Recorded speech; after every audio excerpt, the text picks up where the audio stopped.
Kali ini, Jejak 360 masih menelusuri misteri sejarah dari Jenggala Keniten ini. Di episode yang sebelumnya, telah kami tampilkan letak dan posisi Jenggala Manik yang ada di Desa Keniten, Kecamatan Kedung Banteng, Kabupaten Banyumas, Jawa Tengah ini.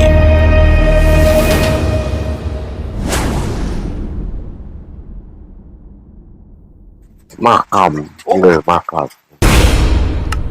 Makamnya jadi kalau kosong ya, namun kiai tua dari Pusokan. Kiai tua juga Jenggala kan. Kalau awal baru mereka sudah kan jaga itu putih. Itu raya pada makan masuk.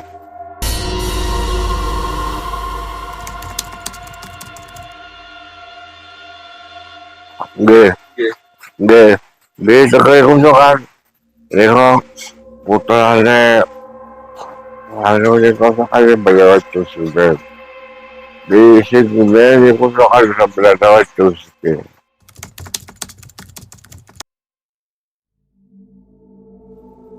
Aku tahu ya saya, janda. Ada publik motor masuk. Numpet itu, aku sudah tembak kalau ini. Bayu bayunya berikutang Jenggala. Godang yang gangsal. Tentara gangsal. Tapi jangan pada tulung-tulung nih motor baru gitu.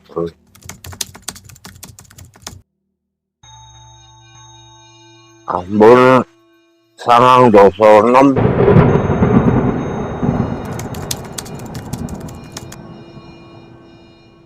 Ini aku Belanda tahun 45. Terus ya sing namine Kanjeng Danu tentang itu Jenggala wonten nggih. Nggih, wonten. Kenapa teng kuburan niki wonten empuk? Nggih.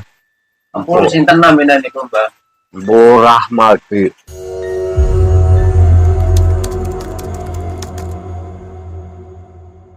Kalau Jenggala masa apa itu ya, setahu saya Jenggala sini sama Jenggala Jawa Timur itu masih ada hubungan. Nah, kalau Jenggala Jawa Timur itu merujuk ke kerajaan Jenggala yang asal muasalnya dari kerajaan Kahuripan yang rajanya Raja Airlangga. Nah, Raja Airlangga itu kan anaknya 3, terus anak pertama itu perempuan, anak kedua dan ketiga itu laki-laki. Ya, anak pertama ini nggak suka kekuasaan. Nah, anak kedua dan ketiga berambisi. Jadi waktu Raja Airlangga turun tahta, harusnya kan ke anak yang anak pertama yang perempuan. Cuma yang perempuan itu nggak suka kekayaan dunia. Jadi kerajaannya diwariskan ke anak nomor 2 dan anak nomor 3 yang masing-masing adalah kerajaan Kediri dan kerajaan Jenggala. Ya, mungkin asal muasal Jenggala ya dari itu. Nah, terus ada hubungannya dengan di sini. Ya kalau masanya ya itu sekitar, kalau kerajaan Jenggala ya kisaran tahun 1000 berapa Masehi lah.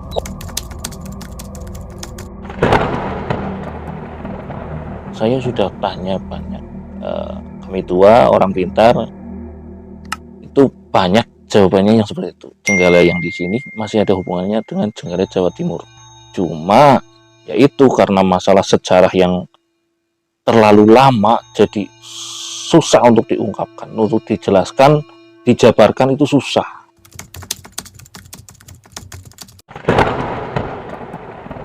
Yang saya tahu itu di situ makamnya Raden Haryo Danurekso, sama yang satunya penjaganya namanya Eyang Pacet Katut. Yang makam atas itu yang ada cungkupnya namanya Raden Haryo Danurekso. Nah, terus yang di bawah, yang di pojok selatan itu yang Pacet Kadut. Yang Pacet Kadut itu ajudannya lah kalau sekarang.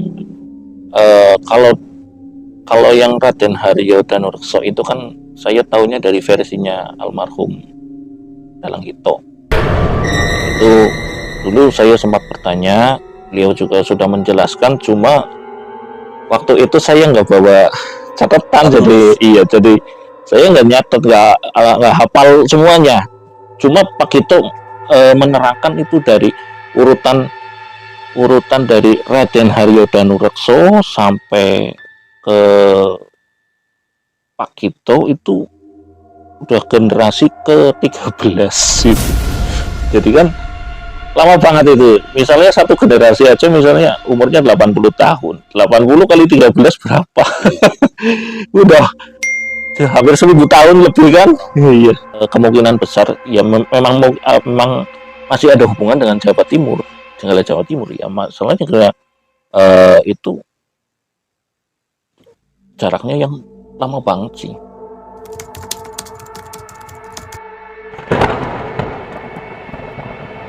Kalau dilihatin penampakan itu jarang, jujur, hampir tidak pernah. Soalnya kalau saya ke situ di sana itu komunikasinya lewat mimpi. Jadi nanti kalau sepulang dari sana saya pulang tidur, nanti dikasih tahu lewat tidur. Ya lewat mimpi. Itu kan juga dulu 2 bulan sebelum saya bikin Jungkup itu tahun 2016, 2 bulan sebelumnya itu saya kan dimimpiin terus setiap malam. Nah, mimpinya itu juga bersambung seperti sinetron. Iya. Jadi mimpi ini nanti sampai pagi, nanti malamnya disambung lagi mimpi yang tadi pagi gitu loh. Nah, terus kalau penampakan apa sih ya? Ya paling itu saya habis buat Jungkup, saya dilihatin itu yang katanya itu baju Antra Kusuma.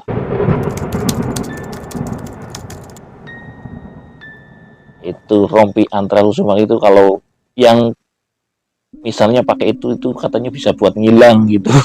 Iya.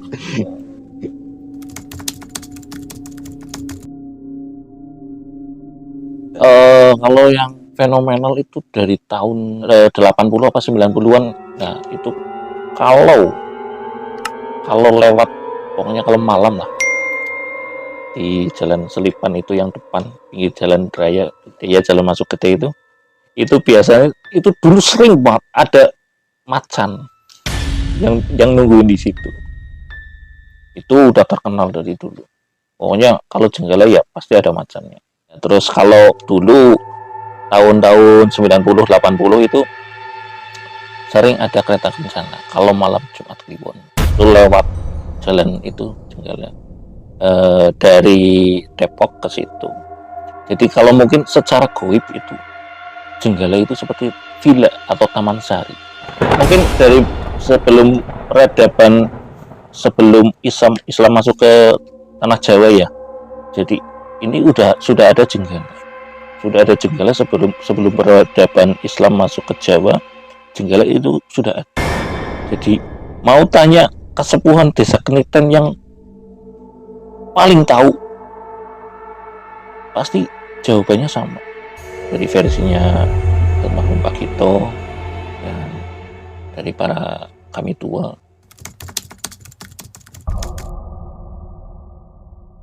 Itu dari zamannya Pak Gito dulu. Kalau waktu Pak Gito masih jadi dalang itu kan tiap bulan Sura beliau pasti itu ya syukuran di sana, nyembelih wedhus 1 ekor. Nah, nanti kepala sama jeroannya itu dibuat sana. Nah, nanti dagingnya dimasak. Nah, kemudian dibagikan ke warga. Kalau tradisinya Pak Gito. Nah, dulu sebelum Pak Gito meninggal juga saya sempat bertanya masalah ini gimana Pak kalau tradisi ini gimana, mau diteruskan atau bagaimana? Ya, beliau jawabannya ya harus diteruskan. Setelah Pak Gito masih ada, cuma ya nggak setiap tahun. Kalau dulu kan waktu zamannya Pak Gito setiap tahun, setiap surah itu pasti. Nah, untuk sekarang itu ya mungkin ya dari keluarganya Pak Gito aja yang tahu, yang ngerti sejarah tentang Jenggala. Ada itu satu dua lah, nggak banyak. Ada tapi jarang. Bukannya nggak ada, jarang. Ya kadang tahun kemarin ada sih, cuma tahun 2022 ada, terus 2023 nggak ada. Kalau Pak Gito kan tahu itu masih terahnya dari yang Jenggala itu Raden Haryo Danurekso itu. Kalau itu kan generasi ke-13 itu. Ya Pak Gito kan hafal itu dulu dari Raden Haryo Danurekso sampai ke Pak Gito itu hafal semua Pak Gito. Sebelum Pasir Lumpur, sebelum ada Keniten, itu sudah ada Jenggala.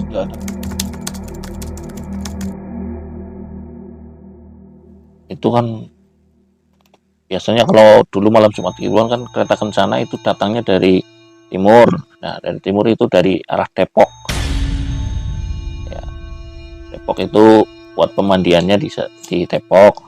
Nah, nanti dibawa pakai kereta kencana ke Jenggala. Biasanya yang sering terjadi itu kalau malam Jumat Kliwon. Yang jadi saksinya juga sudah banyak sih warga sini yang pernah melihat kereta kencana, dengar keretanya. Nah itu sebelah timurnya Jenggala itu kan dulu kandang kuda, itu kandang kudanya.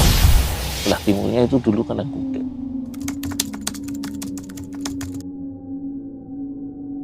Itu yang bawah yang Pacet Katut itu dulu yang Pacet Katut itu biasanya wujudnya itu seperti kodok kangkong, cuma gede, tingginya hampir sekambing tingginya. Kangkong tapi tingginya hampir sekambing itu. Itu wujudnya Eyang Pacet Katut seperti itu. Waktu dulu juga waktu ada ruat bumi di Selipan itu yang depan, yang ruat kan Pak Gito, itu juga macannya keluar. Itu tahun 90-an.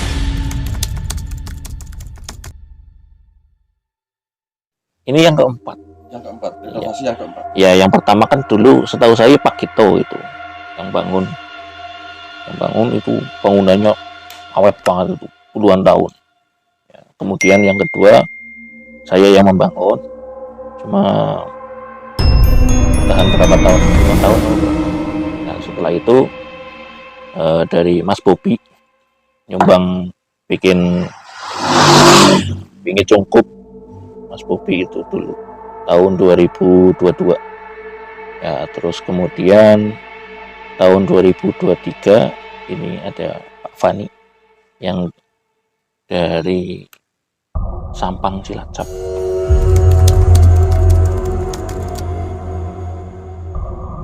Ya pesannya itu, saya kan tanya, itu tradisi menyembelih kambing tiap tahun itu harus diteruskan atau dihentikan gitu. Nah, jawabannya Pak Gito harus diteruskan. Cuma ya saya cuma bisa mengiyakan. Ya, soalnya saya nggak mampu sih ya. Itu masyarakat kan campur aduk ya Mas. Ya. Ada yang suka, ada yang enggak itu loh. Ya kalau yang suka ya ke situ, kalau yang enggak ya enggak. Jadi bebas lah, nggak terlalu fanatik atau gimana.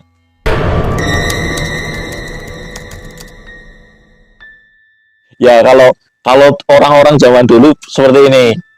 Kalau ada penjajah itu loh, misalnya Belanda mau jajah sini ya, itu kan biasanya eh, tentara, tentara Belanda, tentara Jepang itulah.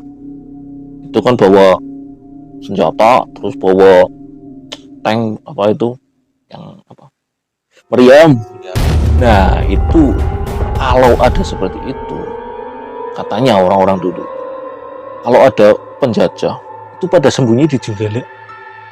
Nah nanti kalau penjajah itu Belanda lewat situ nggak kelihatan, pokoknya kalau masuk ke Jenggala itu nggak bakal kelihatan. Jadi Belanda itu pulang balik. Kayak anu Tempat perlindungan. bir. Jadi kalau ada penjajah pasti sembunyinya di Jenggala. Kepala kambing sama jeroannya itu kan di Jenggala ada pit andong ya, pohon andong. Ya yang di tengah-tengah ada pohon andong. Nah sebelah baratnya itu, sebelah kanan baratnya itu kan ada batu diurut-urut. Nah itu di situ. Pokoknya yang kalau satu batu berarti itu satu kepala kambing. Jadi kalau dihitung aja itu ada berapa puluh batu yang di situ, berarti udah berapa puluh tahun begitu.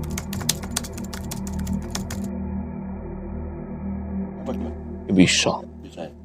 Biasanya itu yang mengkoordinir itu Mas Ming.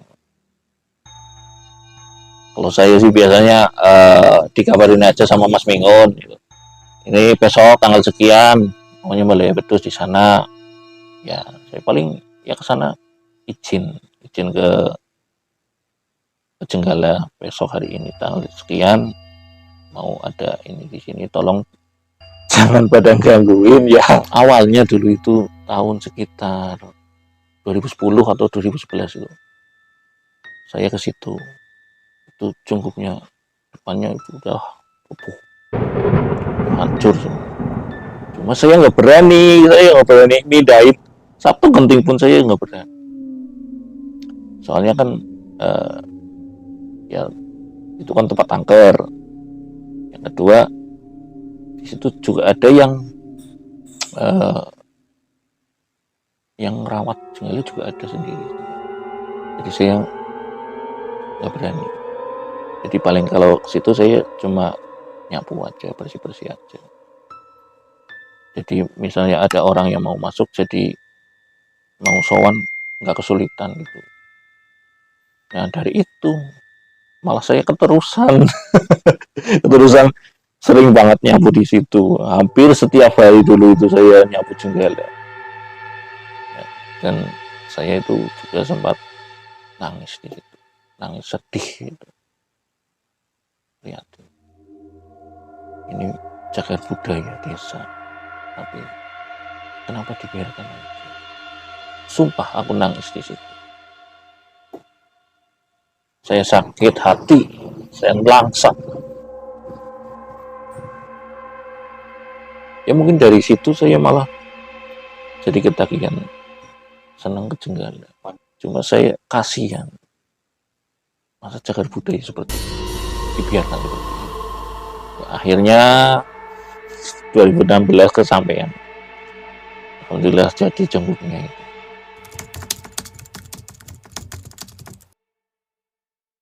Jenggala itu yang menentukan kuncennya siapa, bukan orangnya yang menentukan pengen jadi kuncen. Dari Jenggala milih orang, bukan orang yang milih jadi situ. Kalau dulu kan waktu zamannya Bupati Marjoko itu kan ada paguyuban kuncen-kuncen se Banyumas itu ada itu paguyubannya, dan setiap kuncen itu ada sertifikatnya, sah itu dari bupati.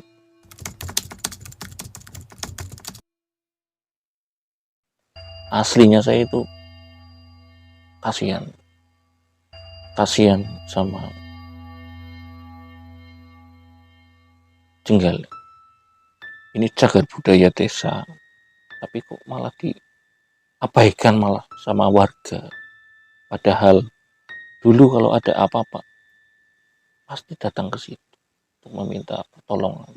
Ya, contohnya kayak misalnya ada penjajah dulu mau ke sini, pada sembunyi di situ dan akhirnya kelihatan lolos. Ya, kasihan cagar budaya diabaikan, padahal ini cagar budaya desa. Dan dulu itu tidak ada seorang pun yang mau membersihkan Jenggala. Saya jadi nelangsai. Saya nelangsai, benar-benar nelangsai. Ini cagar budaya desa. Ini kekayaan desa. Kenapa kok dibiarkan saja? Ini cunggupnya roboh, gentengnya pada jatuh. Ini kok dibiarkan saja? Nggak ada yang mau bersihin puing-puing itu. Barang secuil aja dipindahkan. Itu dulu nggak ada sama sekali. Saya itu marah langsung campur aduk pun. Itu yang membuat saya dulu tergerak untuk merawat Jenggala. Saya cuma ingin melestarikan cagar budaya, cuma ingin merawat saja.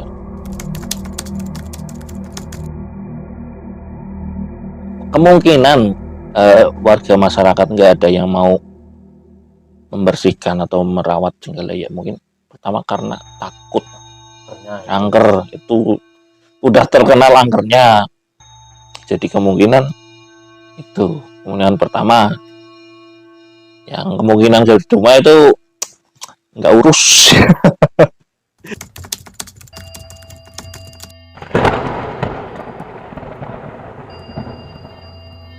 Harapannya ya moga-moga bisa mengupas tuntas semua sejarah-sejarah yang ada di daerah Keniten atau yang dimanapun itu.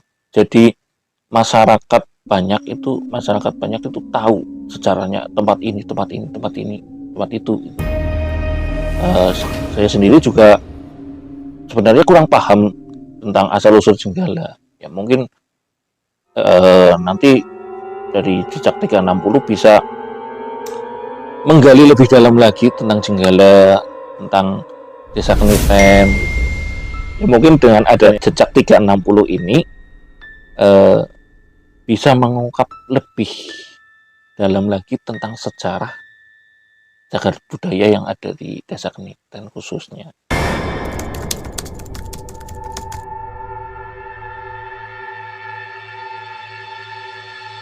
Maju terus, pantang menyerah.